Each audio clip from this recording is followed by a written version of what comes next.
અમદાવાદ શહેરમાં વરસાદથી જળબંબાકારની સ્થિતિ સર્જાઈ છે અને શહેરમાં વરસાદ વચ્ચે તળાવ ભરાયા। વસ્ત્રાલ એસપી રિંગ રોડ પાસેનું તળાવ ઓવરફ્લો થઈ ગયું।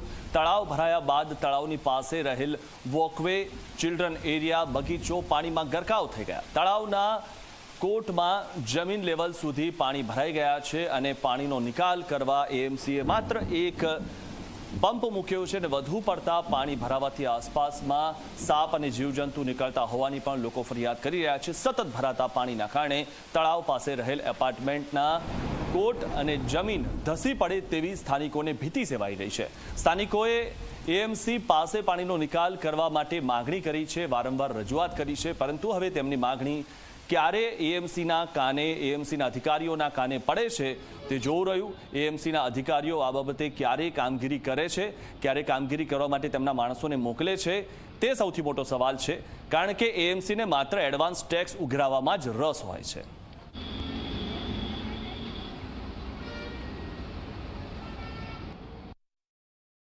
છોકરાઓ છે ને એમને સન્ડે અમારી રજા હોય તો સ્કૂલમાં મેં કીધું સન્ડે રજા છે તો થોડું ફરાઈ લઈએ। અમે 1.5-2 કિલોમીટર જ અહીંયા રહીએ છીએ તો થોડું વોક થઈ જશે અને છોકરાઓ થોડું રમશે, એમ સારું લાગશે એમને। એટલે પાણી એટલે તો છોકરાઓ જોઈ પણ ના શકે, ફરી પણ ના શકે, અમે લોકો પણ વોક ના કરી શકીએ।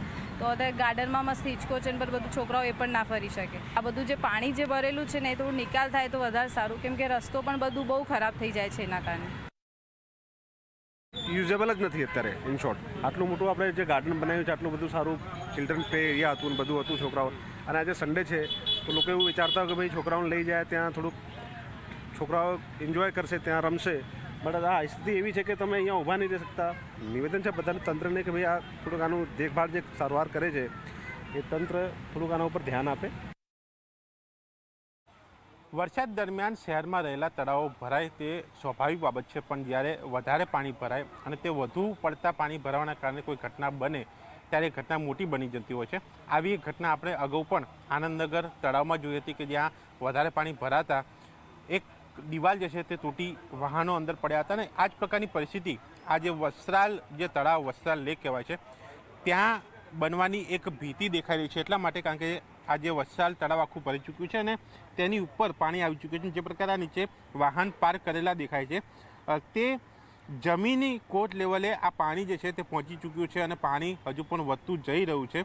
એ પાણી વધે તો કોટના પેરેલલ ઉપર પાણી આવે, રસ્તા ઉપર પાણી જાય અને આ સ્કીમની અંદર પાણી પહોંચે। આ પાણી નિકાલ માટે અહીંયા જોઈ શકાય છે કોર્પોરેશન દ્વારા એક વરુણ પંપ જે છે તે મૂકવામાં આવ્યો છે, પરંતુ એની કેપેસિટી અને આ તળાવમાં ભરાયેલા પાણીની કેપેસિટી ખૂબ તફાવત છે અને માટે આ પાણીનો નિકાલ નથી થઈ રહ્યો અને પાણીનું લેવલ વધી રહ્યું છે। હજુ લેવલ વધે તો સામે જે એસપી રિંગ રોડ દેખાય છે તે રિંગ રોડ સુધી પણ આ તળાવનું પાણી જે છે તે પહોંચી શકે છે। અને જે પ્રકારે આ પાણી અહીંયા આવવાની વાત છે, વસ્ત્રાલ ગામના જે એક નાની એવી કેનાલ જે છે ત્યાંથી આ પાણી અંદર આવી રહ્યું છે, એ પાણી અંદર ભરાઈ રહ્યું છે, વરસાદી પાણી ભરાઈ રહ્યું છે, માટે આ લેવલ ઊંચું આવી રહ્યું છે ન કે નીચું જઈ રહ્યું છે। અને વોકવે, બગીચા, ચિલ્ડ્રન એરિયા તમામ જે છે તે આ પાણીની અંદર ડૂબી ચૂક્યા છે। અને આ તળાવની પાસેનો રસ્તો જ્યાં જોઈ શકાય છે કે આ ટ્રેક્ટર, આ જેસીબી કે જ્યાં ડ્રેનેજ લાઇનનું આ રસ્તા ઉપર જે કામ કરવામાં આવ્યું હતું તે ખાડામાં પણ આ વરસાદી પાણી જે છે તે પહોંચી ચૂક્યું છે અને એ રસ્તાની હાલત પણ ખરાબ છે। એટલે કે વરસાદી પાણી ભરાવાની સમસ્યા, ખરાબ રસ્તાની સમસ્યા અને આ લેકમાં વધુ પડતા ભરાયેલા પાણીથી આ કોટ દિવાલ તૂટવાની ભીતિ આ સ્થાનિકોને સતાવી રહી છે અને માટે આ વસ્ત્રાલ વિસ્તારમાં હાલમાં સમસ્યા અપરંપાર છે અને તેમાંથી લોકો મુક્તિ ઈચ્છી રહ્યા છે। હવે જોવાનું એ રહે છે કે તંત્ર આ બાબતે શું કરે છે, કારણ કે કોર્પોરેટરો અહીંયા આવી રહ્યા છે પણ આ સમસ્યાનો નિકાલ નથી, પાણી ઘટતું નથી। કેમેરામેન સૂર્યપ્રકાશ શર્મા સાથે દર્શન રાવલ, ઝી મીડિયા, અમદાવાદ। શહેરમાં સામાન્ય વરસાદમાં અનેક જગ્યાઓ ઉપર પાણી ભરાયા, લોકો મુશ્કેલીમાં મુકાયા અને તેની સાથે અમદાવાદના છેવાડે જે વસ્ત્રાલ એસપી રિંગ રોડ, જે વસ્ત્રાલ ગામ કહેવાય, ત્યાં વસ્ત્રાલ તળાવ જે છે તે ઓવરફ્લો અહીંયા જે ભરાઈ ચૂક્યું છે। જે પ્રકારના આ દ્રશ્યો જોઈ શકાય છે કે તળાવ તો ભરી ચૂક્યું છે પરંતુ તેની આસપાસ જે વોકવે, જે બગીચાનો જે વિસ્તાર કહેવાય તે પણ પાણીમાં ડૂબી ચૂક્યો છે। તળાવના ઉપરના ભાગ સુધી એટલે કે બગીચાને પણ ડૂબાડીને ઉપર સુધી આવી ચૂક્યું છે। જો હજુ પણ વધારે પાણી આમાં ભરાય તો આ જે તળાવ જે છે છેક હાઈવે સુધી ફૂલ ભરચક જે છે તે થઈ શકે અને તેના કારણે આ જે પાછળ જે કેટલીક સ્કીમો આવેલી છે તે જગ્યા ઉપર જે કોર્ટ સુધી પાણી પહોંચી ચૂક્યું છે. આવી પરિસ્થિતિ વચ્ચે આપણી સાથે અહીંના સ્થાનિકો પણ જોડાયા છે, તેમની સાથે વાત કરીશું. શું તકલીફ અહીંયા અત્યારે તળાવમાં તમને? તો એટલું બધું છે કે અત્યારે જે આ એક નોર્મલ ગાર્ડન હતું, પબ્લિક ગાર્ડન એટલા માટે હતું કે આમાં વોકવે હતો, એ બધું હતું. અત્યારે તમે જોઈ રહ્યા છો કે સવારનું જે વોકવે દેખાતો ને એમાં પાણીની આવક એટલી બધી થઈ છે, વોકવે અત્યારે ક્યાંય દેખાતો નથી. અહીંયા સુધીનું પાણી ભરાઈ ગયું છે. આમાં શું છે, જીવજંતુઓ જે દિવાલ ઉપર કે ઝાડ ઉપર થઈને સોસાયટીમાં પ્રવેશે છે. આ પાણી જે જાય છે ને તે દિવાલને અડીને આવ્યું છે, છેક અમારી કોર્ટને અડી ગયો છે, તો કોર્ટને પડવાની શક્યતા છે.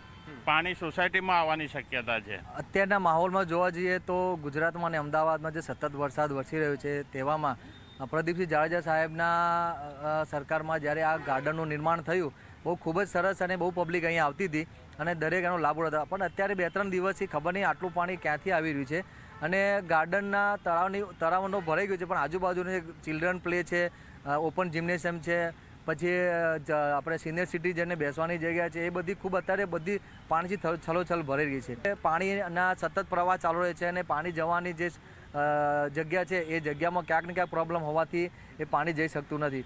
તો કોર્પોરેશન અને સરકારને એવી નમ્ર વિનંતી કરવામાં છે કે બને એટલું શક્ય તો પાણીનું ખાલી કરે તો સારું, નહીં તો રોગચાળો થવાની શક્યતા. અંદાજે આપણે જે ઊભા છે એ લેવલથી મેઇન હાઈવે એટલે ઓછા 2 મીટર જેટલું હશે.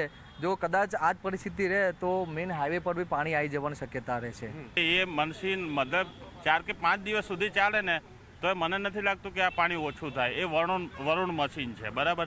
એની એટલી પાઇપ હોય, એ જે એની ખેંચવાની પાઇપ છે એની શક્યતા વરસાદ ચાલુ છે, આવક વધતી રહે છે, તો આ પાણી ઓછું થવાનું નામ નહીં લે. તો કોર્પોરેશનને રિક્વેસ્ટ છે કે બીજો કોઈ અલ્ટરનેટિવ કાઢે રસ્તો કે જેથી પાણી ઓછું થાય. પાછળ આવેલી જે સોસાયટી, જે એપાર્ટમેન્ટ છે તેના જે દિવાલો, જે કોર્ટ જે છે તેને અસર થાય, તે તૂટે અને આ પાણી ત્યાં જાય, તે ઘટના પણ બની શકે છે.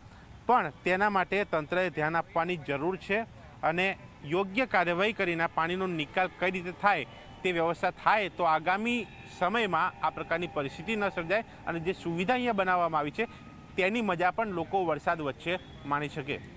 કેમેરામેન સૂર્યપ્રકાશ શર્મા સાથે દર્શક રાવલજી, મીડિયા, અમદાવાદ.